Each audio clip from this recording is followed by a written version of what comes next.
All right. Let's wait for everyone to get in here. Big win. Goodness gracious. Woo! I have to drink some water. I was sweating that one out, boys. My goodness. Just getting started here. A little live show, a little live reaction show. Why not? Why not do a live reaction show? Welcome in. Welcome in. Everybody get in here. I got to get the link tweeted out. I got to get everybody going here. My goodness gracious. That was something else. I'm not going to lie. I kind of thought we were going to lose that game. I was pretty convinced that we were going to lose that game. Very convinced we were going to lose that game. Yeah, Dalton said his blood pressure was through the roof. I don't know what a high blood pressure is, but, mine is... Oh, my goodness gracious. Hang on. Let me get this tweeted out. We'll get going here in just a second. Gather in. Eagles postgame show here. Postgame show now. We're going to get these tweets out. I'm telling you. Day in the life. All right. There we go. Boom. All right. Send that tweet out. Sure everyone's getting in here. Oh, my goodness. We have a lot to talk about. That was not ideal. Let's just say that. Not ideal. All right, here we go. Thomas, can you share your thoughts on Matt Ryan? Matt Ryan is old, and he looked old in that final drive. It's like watching a giraffe try to run away from lions when it gets down to it. Although he almost beat us, so what can I say? All right, welcome in, guys. Live show here. I want to get some post-game reaction because obviously we're all very, high blood pressure, nervous. I was nervous. Philadelphia played a rough game. Defense looked terrible early. Then they settled down. Offense, you thought they were going to go down and score. Then they were unable to move the football at all. Turnovers, back and forth. Whatever that play call was on 4th down and 2, and then they burn all their timeouts. Then Jalen Hurst decides to go ahead and win the football game. Let me just first start by saying, imagine Twitter right now if they had not scored. Imagine Twitter if the Eagles had lost that game. Do you understand the criticism Jalen Hurts would have actually be getting right now had the Eagles lost that game? Just think about the alternate universe we'd be living in right now if the Eagles had lost that game. And yeah, we're 8-2, and Hurts was unable to punch it in on the goal line. It would have been an absolutely massive nightmare of a week. But thankfully, they win. We're going to break it all down. It's fine. No complaints here. Just kidding. There's a lot to break down in terms of this football game. Give me your thoughts down below. I'll be reading comments, super chat to get your comment featured and obviously answered, as we always do whenever I go live on these things. Here's the deal, okay? Philadelphia has plenty of issues right now, okay? And last week it was defense. This week, defense played much, much better. I know the Colts had 16 points, but overall it was a much better defensive performance. But now we have this whole idea of offense, and I'm trying to decide if I want to go offensive play calling is to blame here, if I want to go personnel is to blame here. I think there are a couple of things we need to go ahead and just understand when watching a game like this today. First off, this whole idea that Philadelphia needs to keep rotating running backs has got to be the most frustrating thing I've ever seen. Why is Boston Scott on critical drives, 3rd down and 2, getting 3 straight carries? Literally, your 3rd down running back. This isn't Boston Scott from 3 years ago when he was the undrafted free agent, MVP of the entire team because we had no other good players. Keep Miles Sanders in there. Quit rotating these guys. Why is Kenny Gainwell getting up to get carries on 3rd down and 1? It doesn't make any sense. Steichen, we like him. I think he's going to be a head coach in the future. But there are times where Shane Steichen decides, you know what? I'm going to outsmart you. But he outsmarts you by doing some sort of idiotic run with someone not named Miles Sanders. It just does not make sense, okay? That's one thing we need to go ahead and actually talk about. The other thing we need to talk about is the fact that this team, for whatever reason, is not holding on to the football. Now, Jalen didn't throw an interception in this game, and that is massive, but the fumble by A.J. Brown, like, what are we doing here? And the strip sack, obviously, where you have Miles Sanders blocking Yannick Ngakoue on what's supposed to be a long developing play. You can't, dump Mailata over there to the left side. Couple of things that are happening that should not be happening to the best team in the National Football League. Philadelphia, I think a lot of people are going to say, are no longer the best team in the NFL despite winning that football game. Thankfully, though, we do have an update here. The Giants are losing, and here is the beauty of being live right now. We can actually go ahead and show you guys what is going on with the New York Football Giants if my screen share would actually work. Boom! How about that? Little double sack, double wide here. The Giants are going to lose this football game. This is massive, by the way. The Lions winning and the Giants going to 7-3 is huge for Philadelphia in a win today. I mean, massive. The fact the Eagles not only gain a game, but also the Giants then lose a game is really, really big for the Philadelphia Eagles. Congrats to the Lions for getting to 3-4. Their offense was always much better than people were giving it credit for. We saw that week 1 when Philadelphia nearly lost that football game. But the Giants losing and now being 2 games back before actually playing each other, big news for Philadelphia. We all got to put on our Vikings hats today because we need the Vikings to beat the Dallas Cowboys if you really care about the division. Now, either way, both teams should lose. It'd be really great if the Vikings and the Cowboys could both lose that football game miraculously. We know that it is impossible, but at the same time, I think we're going to be Viking fans today. I don't know, I just can't root for the Cowboys, guys. I cannot root for the Dallas Cowboys. All right, let me go through some of these comments here. Make sure you guys get your comments in down below. 9-1, yes. That Jalen Hurts 4th and 2 gave me anxiety. Yes, that was ridiculous. Although for much of we want to criticize Shane Steichen. Really good play call. Spread everybody out. 4th down and 2. Let Hurts, who's notoriously powerful with the legs, get the first down. Really enjoyed that. It was the fake quarterback sneak before that made literally no sense. Like, what are we actually doing there? Because it wasn't 4th down and inches. It was 4th down and 2. And then you wasted a timeout, which could have been really, really, really critical had Philadelphia not gotten the 4th down and 2. But of course they didn't. So we're just going to forget about it, right? Not a big deal. My nerves are shot. Full faith. Did you have full faith? Well, I hope so. I hope you had full faith. Not happy with this win. There's some clear issues going on. They need to be addressed. Yes, there are some clear issues. Let's talk about one of the issues that was addressed this past week and it really made a massive difference for Philadelphia. That was Linval Joseph and Ndamukong Suh. The whole question this week was, well, are they going to be healthy enough to play? Or, oh, my goodness, I don't think that Linval Joseph and Ndamukong Suh are going to be in football shape. That was what all the talking heads showed you. They played very, very, very well. Jonathan Taylor had 22 carries for 84 yards, averaging 3.8 yards per carry. That's really good for a healthy Jonathan Taylor who went off for like $150 last week, right? There's Raiders, but still $150 there. That is a massive, massive win for Philadelphia. And I think they at least were able to, fix the run defense this week. Now, they have plenty of great opportunities the next couple of weeks. Aaron Jones, Sunday Night Football. They got to play Saquon Barkley, David Montgomery, and Justin Fields. Saquon again, Tony Pollard. We've gone through this on the Thomas Mott Show with past shows here this past week. It's going to continue to be tested, but the thought process is Linval Joseph and Ndamukong Suh are only going to get in better football shape. They're only going to get their football lungs, better around themselves, and they're going to get even better over the next couple of weeks. That is a absolutely massive pickup, back-to-back ones by Howie Roseman. It showed today, especially in the fourth quarter, where you could see the Colts were trying to burn clock. They were trying to run the football, and yet were completely unable to. And again, it was because of Joseph and Ndamukong Suh, who actually paired up and teamed up for a sack, which was absolutely fantastic. Let's go here to some more comments. Are we getting the official word on? Okay, the Giants have lost. That is big news. The Giants now officially are 7-3. That is great. Absolutely fantastic. Okay, let's go here. Dallas Goedert. Definitely missing Dallas Goedert. Penalties. What is going on with penalties? Philadelphia, over before the Texans game, and then, of course, last week in the loss, Philadelphia was very minimally penalized. It seemed like last year, penalties were a massive issue the entire season. Philadelphia, when they were 8-0, penalties were not that big of a deal, and yet penalties, for whatever reason, have reared their ugly head. And a lot of them are penalties, guys. I mean, I know a lot of people on Twitter are saying, what are they seeing? What kind of call is that? I didn't see a bad penalty call today besides the Hassan Reddick face mask on Matt Ryan, which wasn't called. But again, we're going to ignore that because it helped us out, and that's how it works in the National Football League. Let's go to some more comments here. If I can go and throw myself back up on the screen. AJ's attitude this game, he pouted the entire third quarter. I don't know if he pouted the entire third quarter, but you got to get AJ Brown more than five touches, right? 5 touches for 60 yards in the fumble. And it feels like they get going on a receiver. They got to A.J. Brown early in this game and then got off him. And then you get going with Devontae Smith early in this game, second quarter. And then did he get a single touch in the second half? It didn't feel like it. I feel like we got to keep giving the football to our best players, especially when guys like Dallas Goedert are out, because it's very clear that Stoll and Calcaterra and Tyree Jackson, who had a terrible, a holding call on that, slant route from A.J. Brown. These tight ends are not going to cut it. They 100% need to focus on making sure A.J. Brown and Devontae Smith are the main focuses of this offense, because for whatever reason, it's like they focus in on Brown and then they get away from him. And then they focus in on Devontae Smith and then they get away from him. And that it's not good.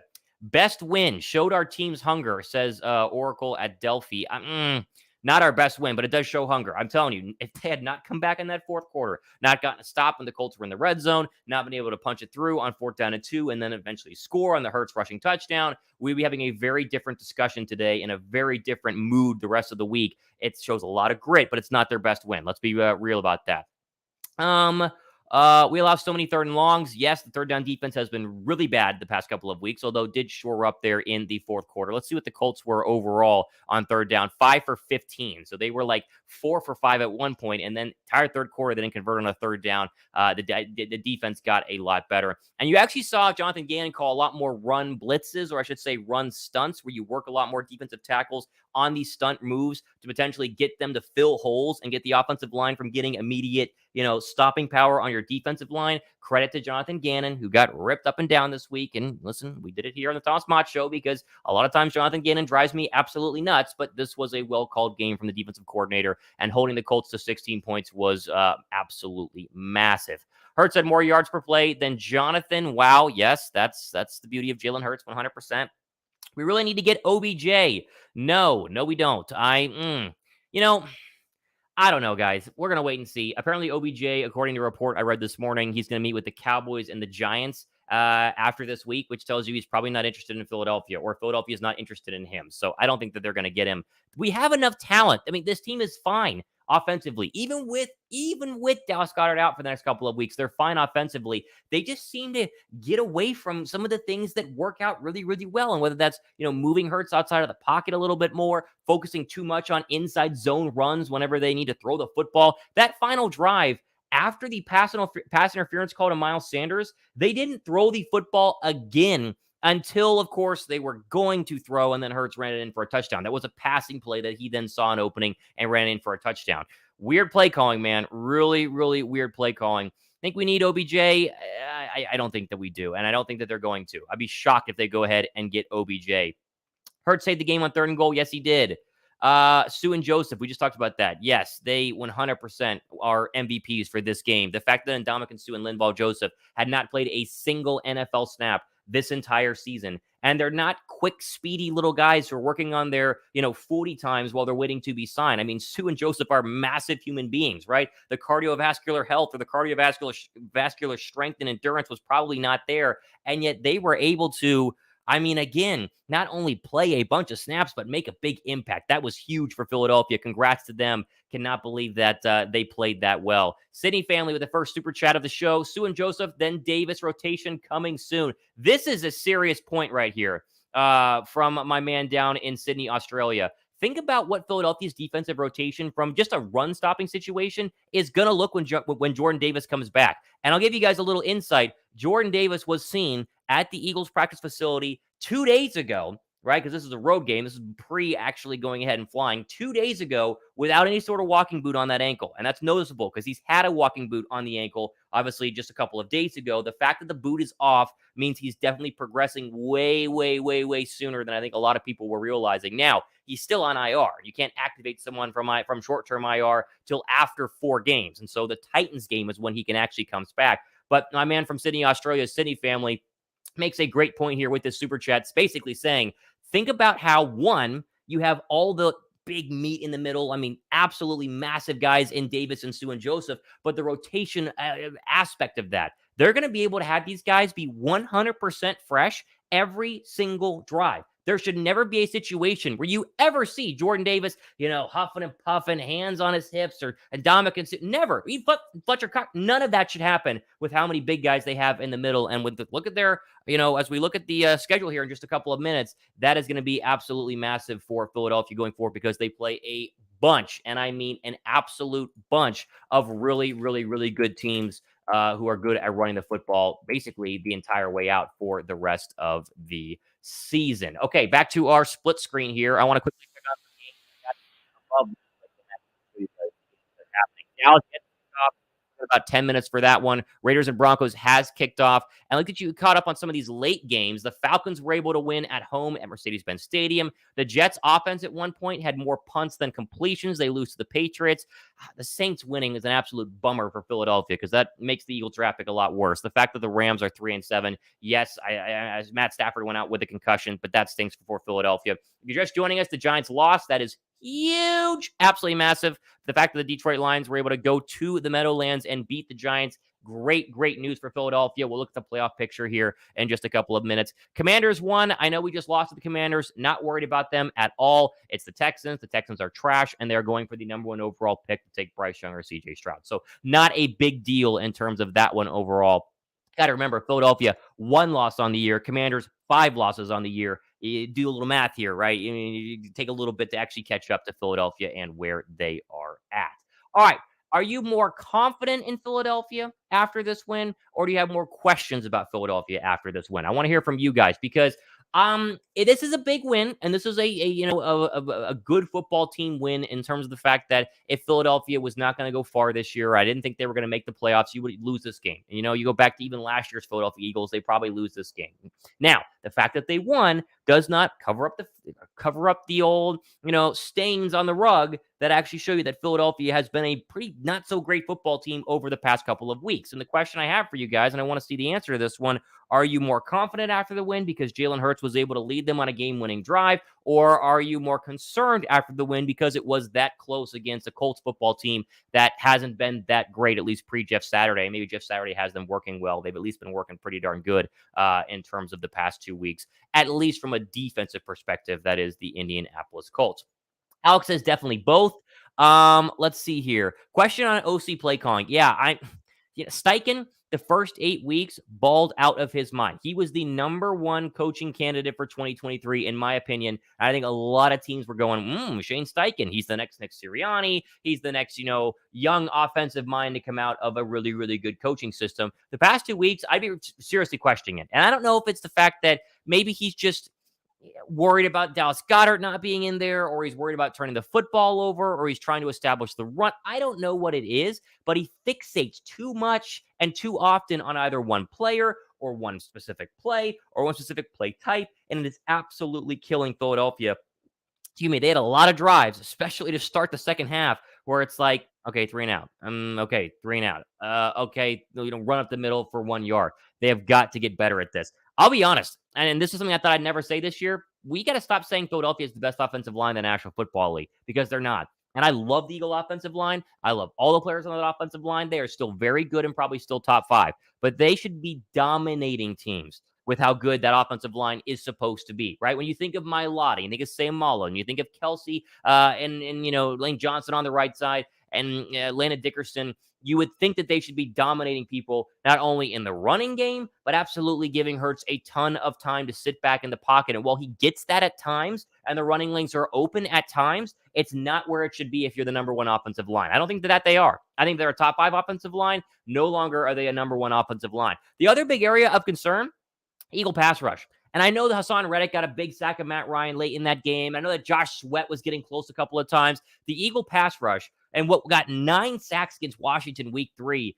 has very much disappeared. The Eagle pass rush is no longer this, you are going to get sacked every single down sort of, defensive line where you got to be scared of them all the time. Matt Ryan is the least mobile quarterback in the entire National Football League, and he was sacked 4 times, but most of that came late whenever they needed to go down and score. And when Philadelphia was for sure they were going to be in passing situations. This defensive line, the interior stepped up, the outside guys have got to be a lot better. And what do you know? Another week where we don't even mention Robert Quinn's name. Did you hear Robert Quinn's name mentioned at all during that broadcast? Did Ian Eagle ever once say the word Robert Quinn? No, because he's been useless. The fact that Robert Quinn was making as much as he did and got all that money from the Bears is one of the biggest fleeces in recent NFL history. And I don't know how you go from 18.5 sacks last year to being useless this year, because, oh my goodness, he's done nothing. And I was so excited for the Robert Quinn signing. He did nothing this game, and he's done nothing since being taken over from Philadelphia. Steve Smith says, referee won the game, no call on head mask. So we got a clear Colts fan in here. Hey, Steve, did you watch Monday Night Football last week?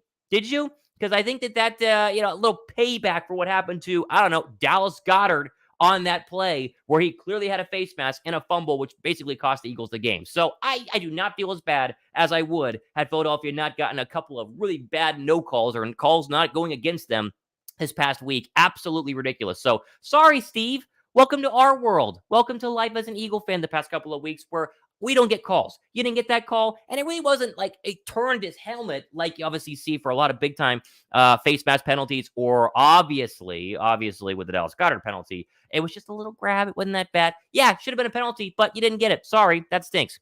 Antonio Holmes said, I didn't see Quinn at all. See, he's invisible. He's invisible. He does nothing. Nothing. Steve Shapiro, geez, Thomas, we won the game. Stop ripping all our players. Steve, come on.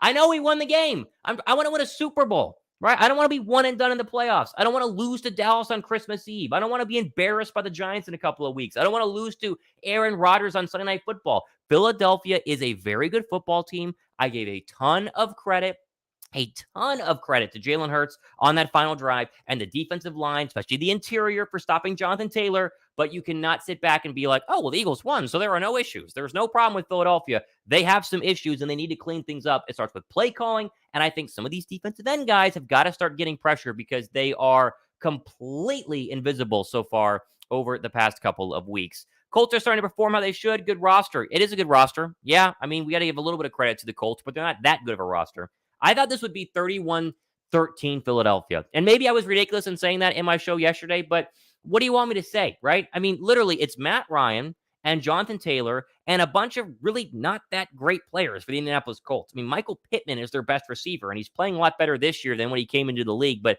he's not necessarily a world beater in terms of a wide receiver. And their defense, it's a little bit old. They're not as good as they used to be with that star linebacker who I'm blanking on right now, who, of course, are Shaq Leonard, who's done for the year. And whenever they had, more of a pass rush, Buckner's getting a little bit up there, but this should not be that close overall.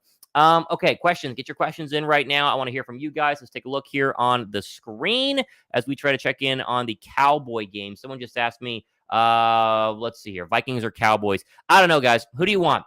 Because this is tough.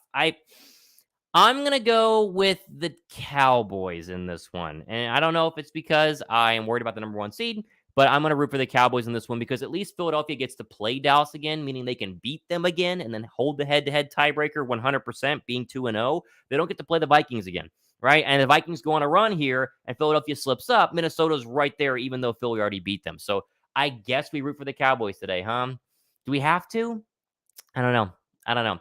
Philly fan says, I honestly hate when people say Eagles are exposed. People have no clue how good a football team this is. It's just the turnovers. I'm not saying it's a bad football team. When did I say it's a bad football team? Yes, turnovers are bad, but you got to watch some of the situational play calling that they're doing. And the fact this offense went from being the number one offense in the National Football League to really struggling on some of these drives. Some of these 3-and-outs are ridiculous. I'm not saying it's a bad football team. This is still the best team in the NFC. But it went from an 8-0 football team that I thought was going to blow out anybody that they played. They looked rough against the Texans for at least a half, maybe a half and a quarter. They obviously looked terrible against the Washington football team, especially from a run defensive perspective. I know there were turnovers, but you can't turn the ball over. And then again today, you sit back and tell me you were confident they were going to win that game in the fourth quarter. I wasn't. I'm pretty sure I tweeted ball game. Like, I'm pretty sure I went on my Twitter account and I tweeted ball game.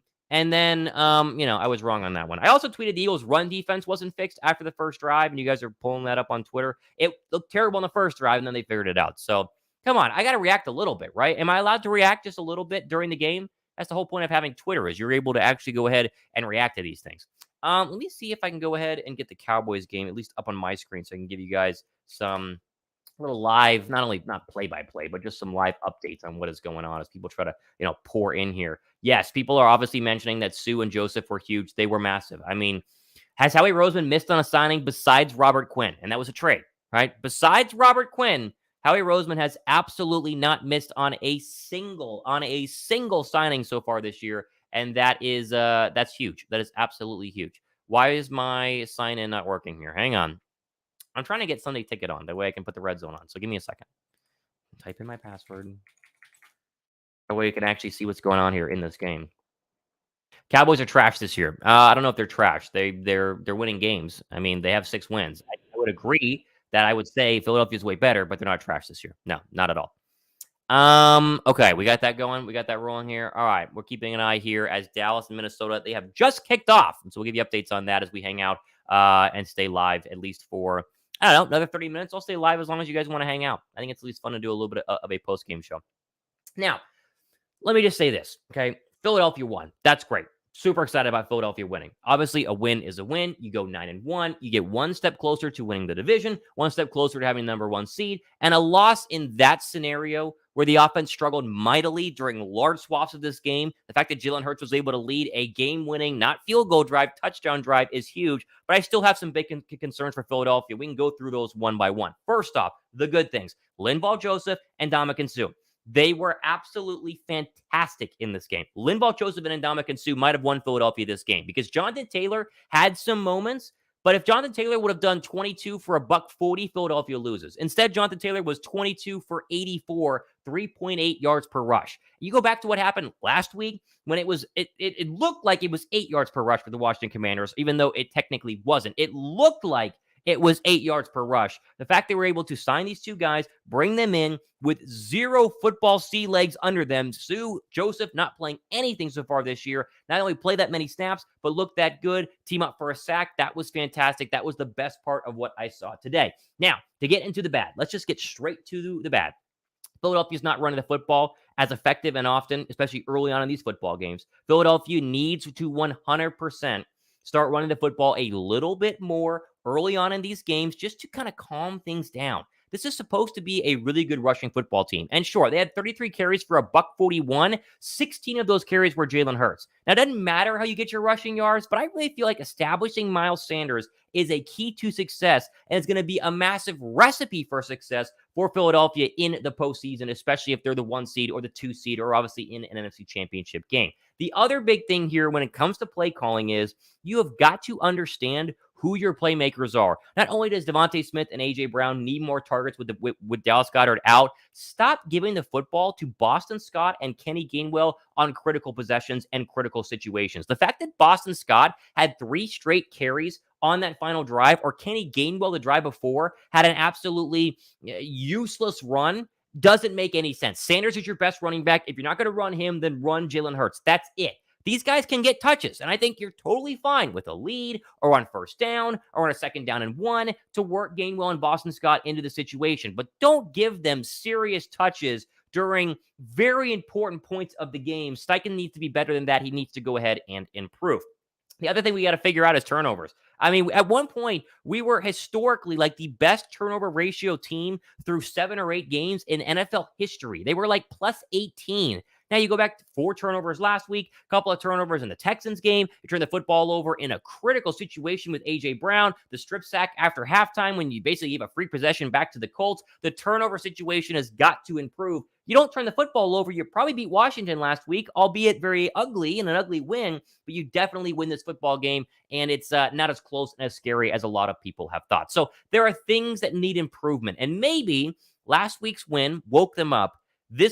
Last week's loss woke them up. Maybe this win flips the switch back to where they were during that 8-0 stretch. Because I think a lot of Eagle fans expected Philadelphia, including myself, pedal to the metal, just absolutely kill the Indianapolis Colts today. The fact that they didn't, you got to hope, if you want to be a glass half full kind of guy, kind of opens them back up, wakes them back up, and gets Philadelphia in a much better mindset going forward as they march through a very tough stretch, as we talked about with the Packers and then the Titans and then the Giants. I mean, it's not going to be easy. It's a gauntlet next 3 weeks for Philadelphia. Okay, Billy with Super Chat here. Recipe for success. What does clicking look like? I think I just mentioned a lot of it. Clicking looks like running the football, which opens up those play actions. Philadelphia's offense is so darn scary when you don't know how we're going to hit you. When you're so scared of Hurts keeping it, or Hurts giving it to Miles Sanders, or Hurts faking to Miles Sanders and then hitting A.J. Brown across the middle. That is why we were 8-0. The defense is a big key and a big factor in that, but that is why we had been 8-0 and playing so well, because this offense would just gash people. This offense was going up and down. We had like 20 play drives for 10 minutes of the second quarter, scoring 20 points in the second quarter, 21 points in the second quarter. We've gotten away from that. And I don't know if defenses are figuring things out. A lot of national media people seem to think that that's the situation where you play Philadelphia a second time. You have enough film on Philadelphia, they're going to go ahead and struggle. I don't know what it is, but you got to get back to that situation, because when Philadelphia gets hot and they come out of the gates and it's 7-0 and then 10-0 and then 14-7 and then 21-7, then this defense, which is where Jonathan Gannon coaches to be, playing with a lead, starts to really feast, and that's where they were able to get sacks, and that's where they were able to go ahead and get turnovers. For whatever reason, the offense has been slow to start, And then the defense, having to play from behind, is getting gashed in the run game. A little bit less today, thanks to the new signings. But again, getting gashed in the running game and getting very little pressure on opposing quarterbacks. Very little pressure on opposing quarterbacks. And it's been, that's why it's been so close. That's why it's been so rough. It's been a little bit scary. A little bit scary. I need a drink. I'm being told, yeah, hey, actually, we had a comment here. Gardeek's Playground just mentioned that the Colts kicker stinks. Yeah, had the Colts made that field goal, that the Eagles lose this game. I mean, literally, you win by 1, right? I mean, that would have been essentially a 19-17 game. Then you would have had to go for it, or at least try to get the ball back on an onside kick. The Colts kicker missing, very, very, very big. Nice that it's not Adam Vinatieri anymore.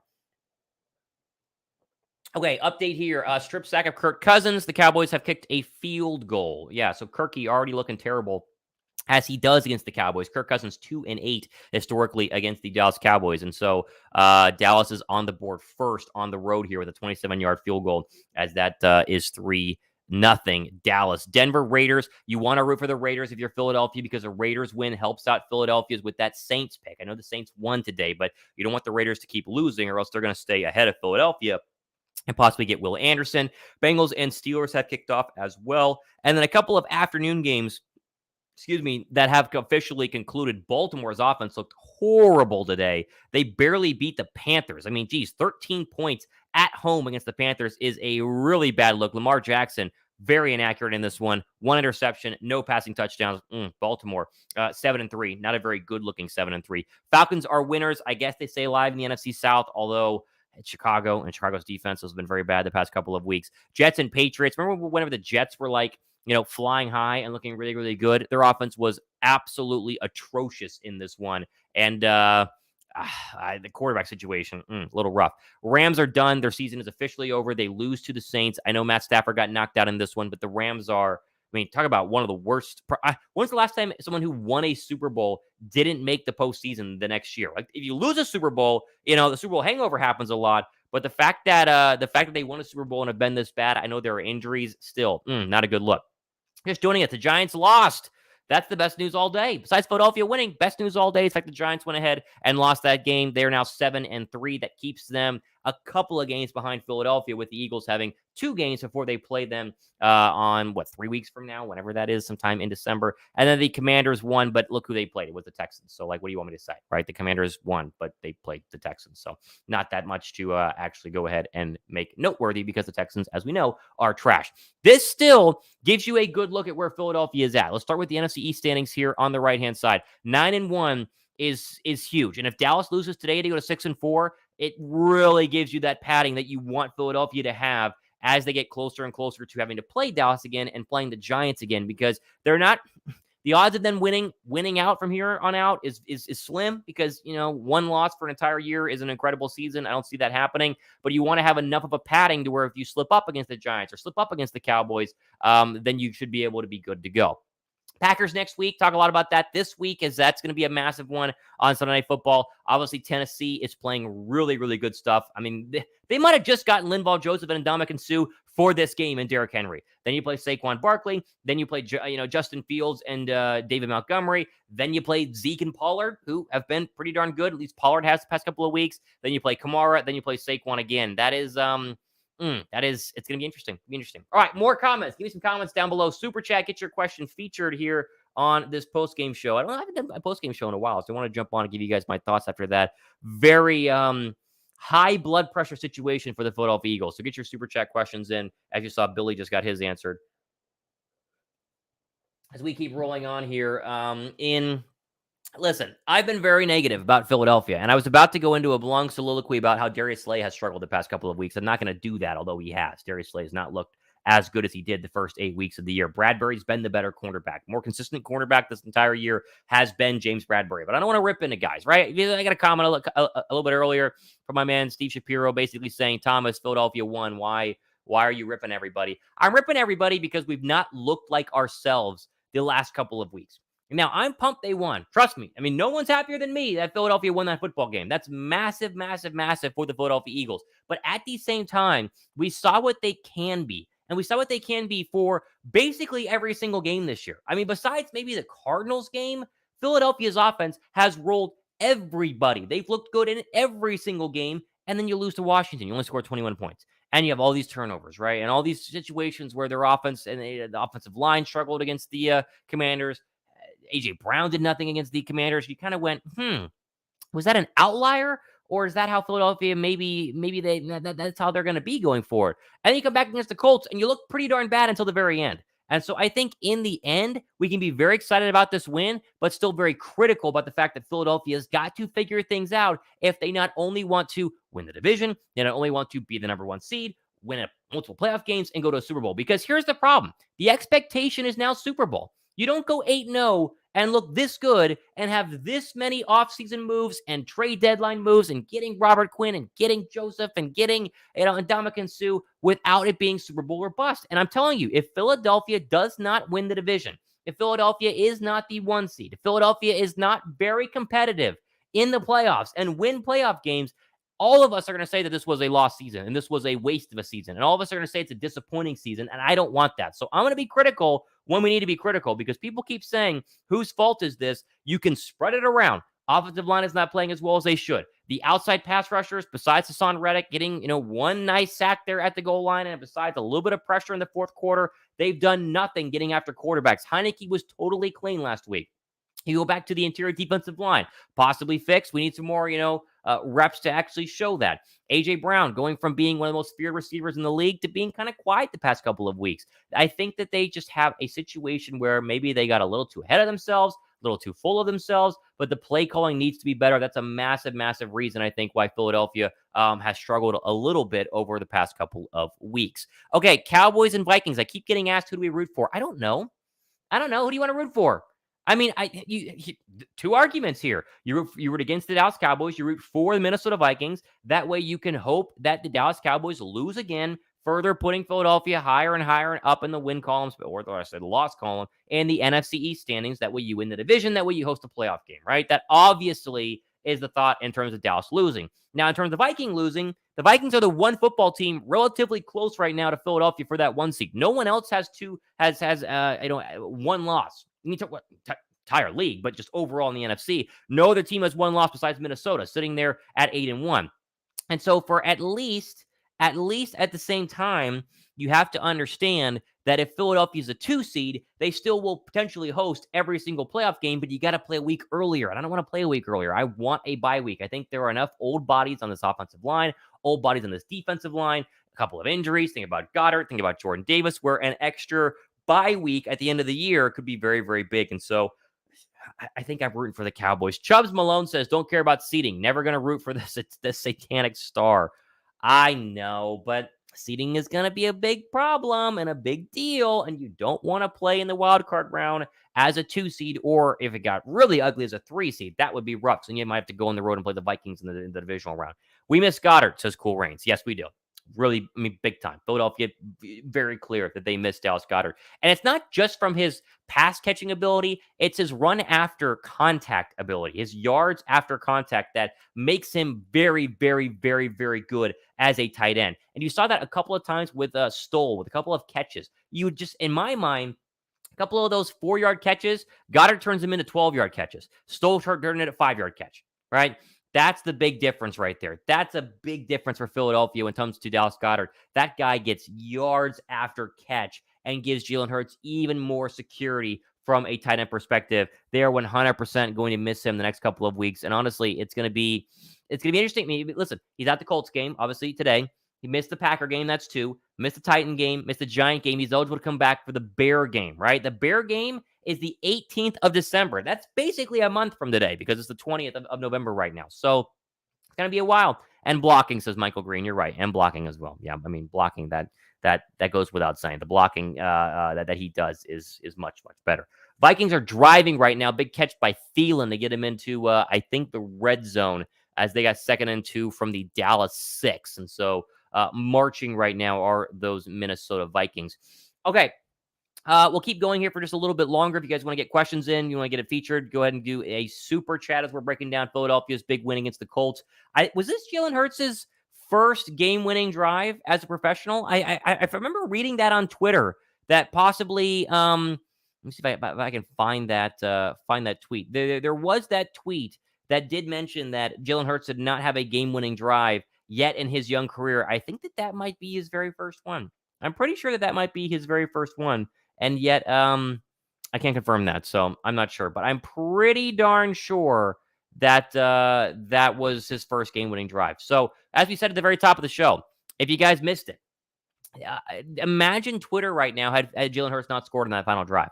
Like, imagine Twitter if Jalen Hurts had thrown an interception, strip sack, not converted on 4th down and 2, not gotten the ball on 3rd down and goal. People would be ripping him up and down, and there'd be plenty of Hurts haters who like to hide in the woodwork, who like to hide behind the bushes and wait for Hurts to struggle and then come out of the woodwork and rip him to shreds.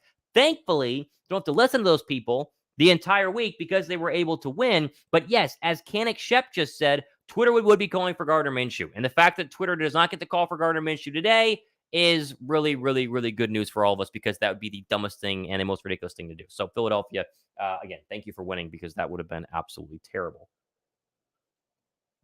All right, where are we at? Looks like Minnesota's 4th and 2 from the Dallas 6. They're going to be kicking a field goal. So we're going to have a tie game.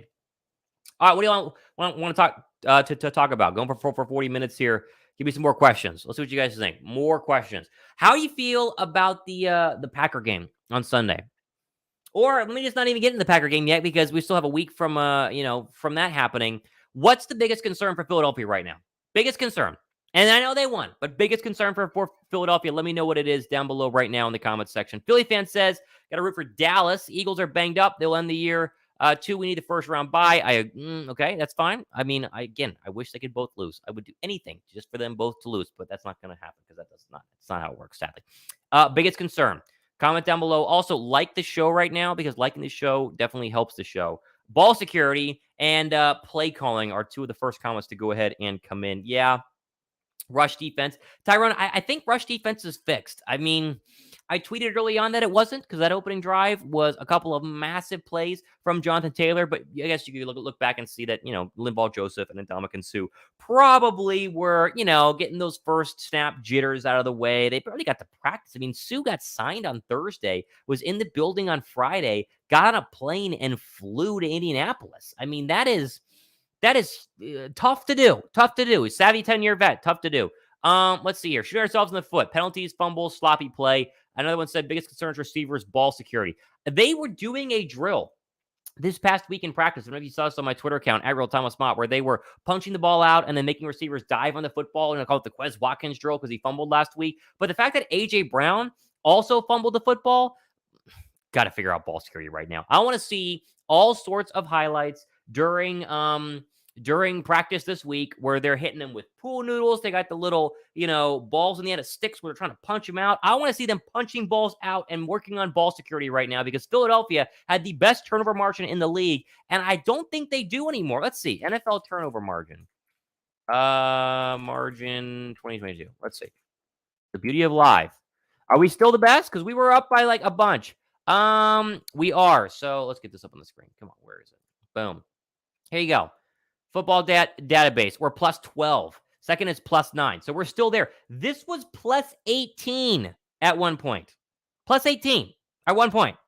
And that was double the next closest team, which at the time was Minnesota. Baltimore got some turnovers today because they played Baker Mayfield, and that's all he does. But basically, what we're looking at here, this has come down. You've got to hold on to the football. And I think that if they would have held on the football last week, they win. And had you not fumbled like A.J. Brown did, this was probably a less of a nail biter and less of a, heavy heart palpitations than I think a lot of us were, actually thinking about there in that one. Colts are finding their mojo. They are. The problem for the Colts is they're 4-6-1, and they are in division with the Tennessee Titans, who are much, much better and playing really, really well. No INT for CJ Gardner-Johnson. Streak is over. I know. He had, 4-game streak? Was it a 4-game streak?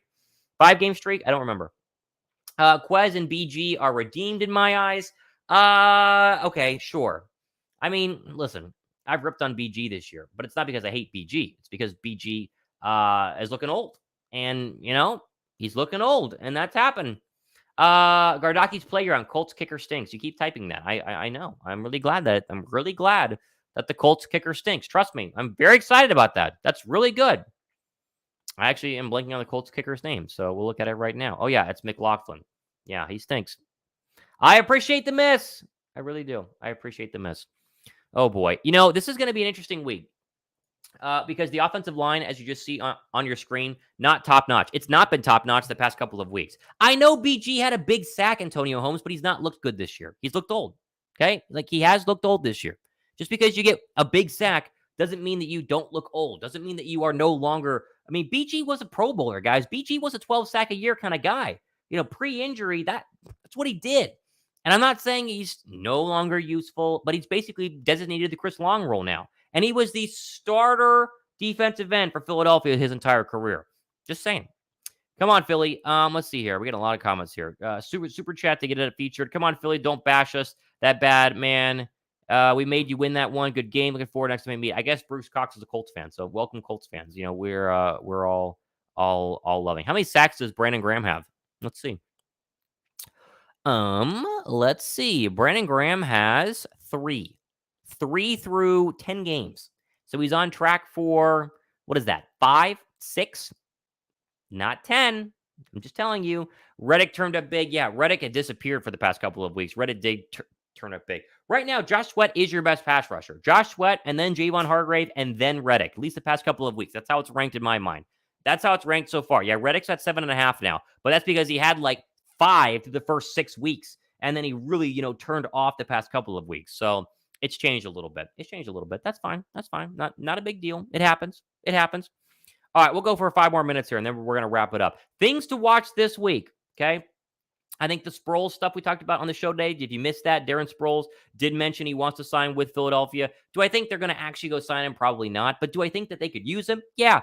Covey is useless. He's useless, guys. He's done nothing for Philadelphia from a punt return situation. And it's not like he has had some flashes, but hasn't been great the entire time. No. Covey's been bad the entire year. And whether you want to, figure, swap in Boston Scott, swap in Quez Watkins, sign Darren Sproles, I don't care. You need a change. They need a change. And I know that Darren Sproles is like 70 years old. They need someone to return kicks to give them some sort of life because Covey has been useless this entire season. And I was really high on him going into this year. The other thing to watch for this week is OBJ. We're on OBJ watch. Now, maybe not for Philadelphia, but the report said earlier today that he will be meeting with the Dallas Cowboys and the New York Giants at the end of this week, or I have to say after this, what's the word I'm blanking right now? After today's games, right? After today, probably tomorrow, he's going to meet with the Dallas Cowboys and meet with the Giants. And let's be real. Would he rather have Dak throwing him the football or Daniel Jones throwing him the football? I think it's going to be the Dallas Cowboys. So don't be shocked if he signs with the Cowboys. Don't panic because I don't know how big of an impact he's going to have early on. And if Minnesota wins today, they're 6-4, and that's, you're really getting pushed back there. But don't be surprised if the Dallas Cowboys sign OBJ this week. Now, if I was Philadelphia, I'd sign him strictly due to the fact that I don't want him to be a Giant or a Cowboy. Like, straight up, that's the only reason why I would sign him. The receivers are fine. You don't need OBJ right now. Watkins has looked good the past couple of weeks. You take that fumble away last week. You take today after the start of the third quarter when it was supposed to be, wide open Quez Watkins for a touchdown. He's definitely starting to figure things out. And so I get the idea that you want to, sign OBJ to possibly replace Quez Watkins. Watkins is playing good football right now. But I would sign OBJ strictly due to the fact that I don't want him to be a Cowboy and I do not want him to be a New York Giant because there are still threats despite the fact the Giants offense looked anemic today against the Detroit Lions defense. Here's Dallas's next couple of weeks, just in case you're curious. Giants, Cowboys next week. You are going to be rooting for the Giants in that one. Trust me. It's Giant fans next week, guys. I know it's ridiculous. Big Giant fans. Then they get the Colts. Maybe the Colts have started to kind of figure things out a little bit more here. That's fine. Then they get 2 easy games and then kind of a gauntlet their final 3 weeks, right? So the Cowboys have a tough schedule, but Philadelphia also has a tough schedule, as we have shown you, where they play a lot of really good running football teams the rest of the week or the rest of the year. Obviously, Aaron Jones, Derrick Henry, Saquon Barkley. This is really Justin Fields. We can make the case for David Montgomery. Then you play Pollard and Zeke. Then you play Kamara. Then you play Saquon Barkley again.